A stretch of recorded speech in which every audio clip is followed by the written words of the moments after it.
많은 사람들을 살리는 불이 되고 또 많은 사람들에게 하나님의 귀한 진리를 전하는 능력의 불꽃이 될 줄 믿습니다. 예수님이 그러셨어요. 내가 이 땅에 불을 지르러 오셨대요. 예수님은 방화범이십니다. 그 불이 붙었으면 내가 뭘 원하겠냐 그러셨어요. 주님께서 이 시간 오늘 우리에게도 불을 붙이러 오시는데 주님이 기대하신 것처럼 그 불이 활활 붙게 될 줄 믿습니다. 옆에 있는 분들이랑 서로 인사하시죠. 불이 납니다. 인사하시죠. 불이 납니다. 불이 납니다. 불이 납니다. 이것뿐만 아니라 지교에서 예배하고 있는데 그곳에도 놀라우신 불이, 은혜의 불이, 그리고 능력의 불이 임할 줄 믿습니다. 반갑게 인사합시다. 인천 순복음 행복한 머리교회 박수해 주십시오. 글로벌 하모니교회, 성산 하모니교회, 건단 하모니교회, 국제 하모니교회, 인천 하모니교회, 대전 하모니교회, 배를 내주십시오. 미얀마 하모니교회, 또 인터넷 영상으로 예배하신 모든 분들에게 하나님의 은혜가 능력의 불이 임할 줄 믿습니다. 5층 사무실에서 또 아이들과 함께 기도합니다. 그곳에도 성령의 불이 임할 줄 믿습니다. 박수를 격려해 주시죠. 고맙습니다. 오늘 우리가 은혜 받을 하나님 말씀은 이사야서 38장입니다. 이사야서 38장 9절서부터 20절까지의 말씀을 우리가 함께 공독할 겁니다. 찾으시는 동안 광고를 들으시면 내일이 2018년 첫 원세토입니다. 여러분들 새벽 밤에 철회하시고 또 가셨다가 오시기 힘드시겠지만 그래도 즐거운 마음으로 함께 원세토 또 새벽 온 가족이 함께 기도하는 그 모임에 사모하며 나와주시기를 바라고요. 그래서 늘 그랬던 것처럼 원세토가 있는 전날은 5분 일찍 끝납니다. 이사야서 38장 9절서부터 20절까지 말씀입니다. 지난주에 말씀드린 것처럼 오늘은 히스기야의 기도, 특별히 병 그리고 죽음의 소식을 앞에 둔 히스기야가 하나님 앞에 어떻게 기도했는지 또 그 병이 낫고서 어떻게 기도했는지 우리가 그 기도를 살펴보면서 우리도 아픔 앞에서 그리고 그 죽음 앞에서 어떻게 기도를 해야 될지 아픔을 앞에 두고 기도해야 되는 모습을 배우려고 합니다. 9절서부터 20절까지 우리 다 같이 한 목소리로 공독하겠습니다.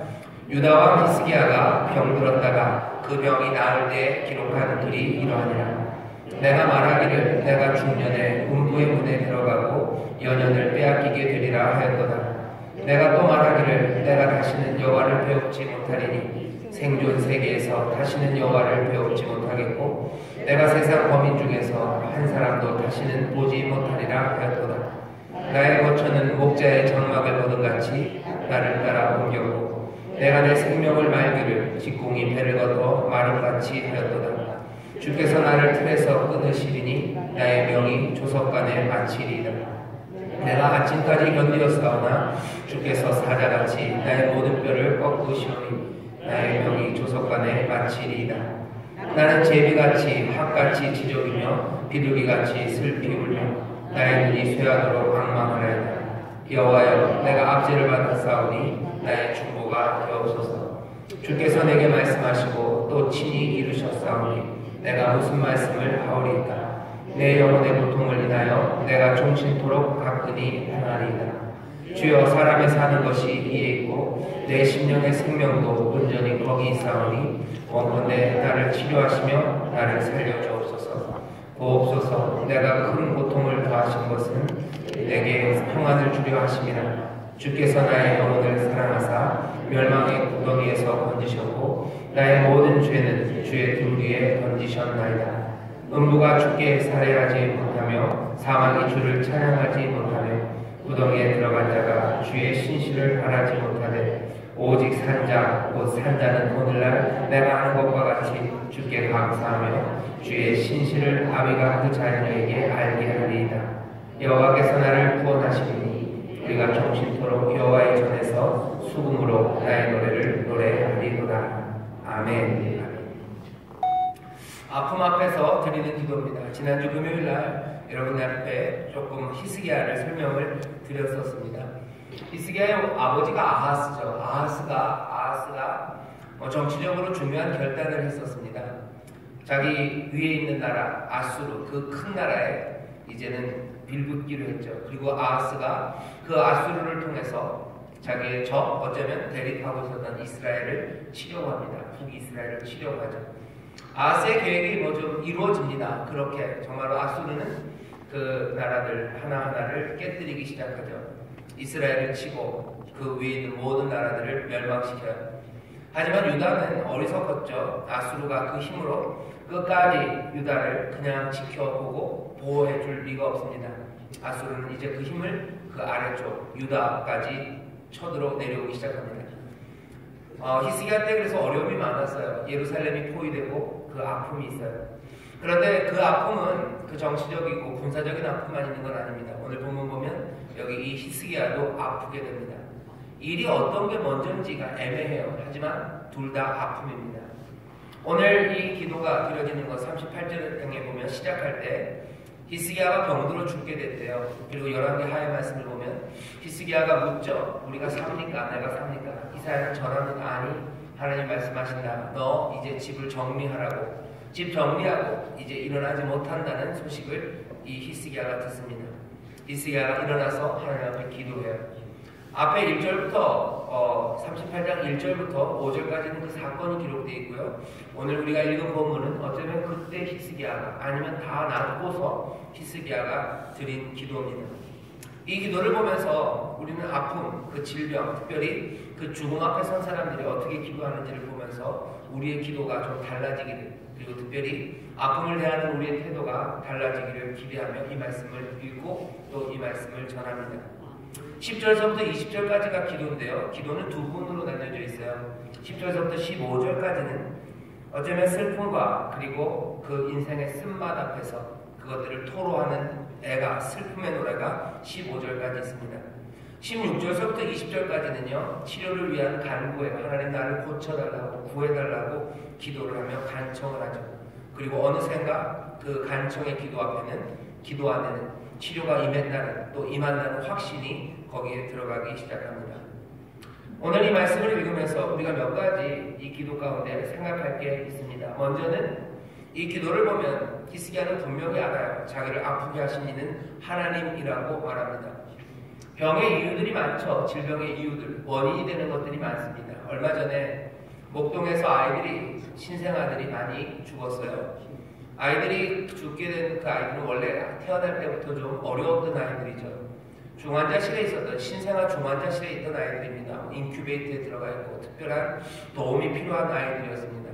그 아이들이 갑자기 막 몇 명이 막 순식간에 죽어나갈 때 사람들이 두려워하죠. 뭐가 이랬을까? 요새는 과학이 발달하고 의학이 발달해서 아이들이 왜 그렇게 어려운 상황에 처하고 그렇게 손쓸 틈도 없이 그렇게 생명을 잃었는지 그 원인을 하나하나 밝힙니다. 제가 들은 이야기로는 무슨 바이러스래요. 사람들이 어떻게 치료할 수 없는 바이러스가 갑자기 그 아이들에게 옮겨가기 시작하면서 아이들이 그렇게 죽어갔다고 얘기하죠. 바이러스가 아이들을 죽인 게 맞아요. 하지만 여기 있는 이 말씀을 보면 이 말씀이 기록되는 이때 의학이 그렇게 발전되지 않았어요. 병의 이유가 뭔지를 모릅니다. 여전히 우리도 지금 의학적으로 이유들을 찾을 수 있지만 여전히 우리도 여기 있는 이 말씀처럼 히스기야처럼 이야기할 수 있어요. 아프게 하신 이는 하나님이십니다. 바이러스 막으실 수 있으시죠. 하나님이 모든 것들을 주관하시는 게 분명합니다. 그렇다면 여전히 히스기야가 의학이 발전되지 않았기 때문에 히스기야가 이 이야기를 하는 것만은 아닙니다. 지금은 의학이 발전됐기 때문에 여기 있는 이 말들을 우리가 다 무시할 것도 아닙니다. 히스기야가 말한 것처럼 아프게 하신 이는 하나님이에요. 이 말은 12절에 이렇게 되어 있습니다. 주께서 끊으셨대요. 주께서 나를 그 틀에서 끊는 것처럼 끊으셨답니다. 배틀에서 끊으시는 거예요. 여기 혹시 우리 권사님들 중에서는 배를 짜신 분이 있으셨는지 있으실 겁니다. 어렸을 때 배를 짜고 그죠? 뭘 앉아서 드라마 같은 데 뭐 찰컥찰컥 하면서 막 천을 만들죠. 막 북이 왔다 갔다 날아가기도 해요. 팽팽하게 잡아놨던 그 실들이, 날실과 시실, 그것들이 팽팽한 그곳이 누군가 툭 자르면요 그냥 툭 하고 떨어지겠죠. 주께서 나를 그렇게 툭 하고 떨어뜨리셨다는 거예요.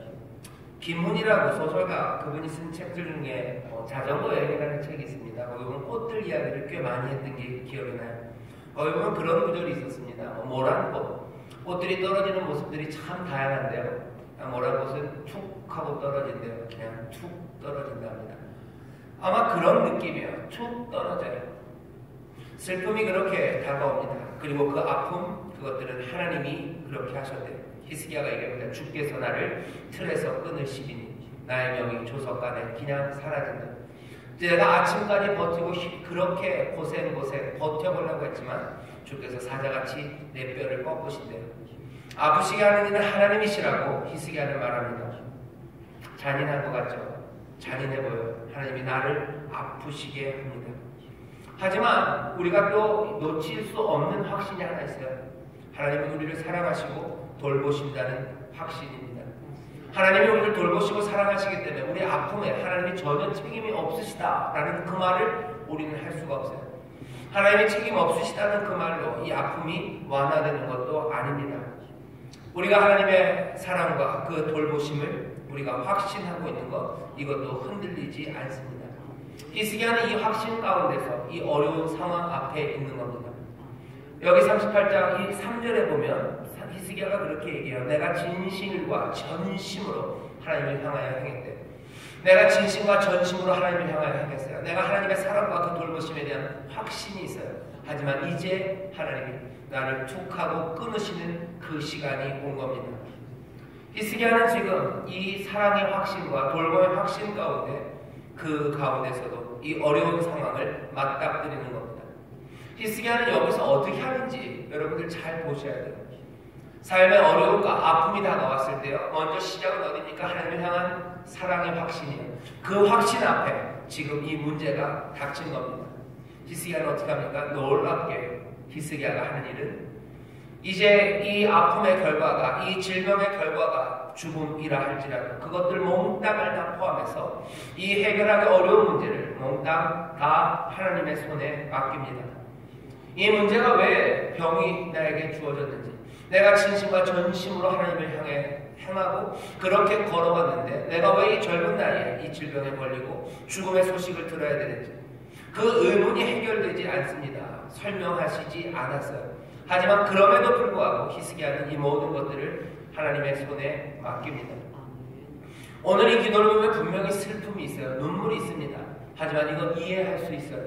누구라도 죽음의 소식을 들으면 슬퍼하죠. 그리고 격정적이 됩니다.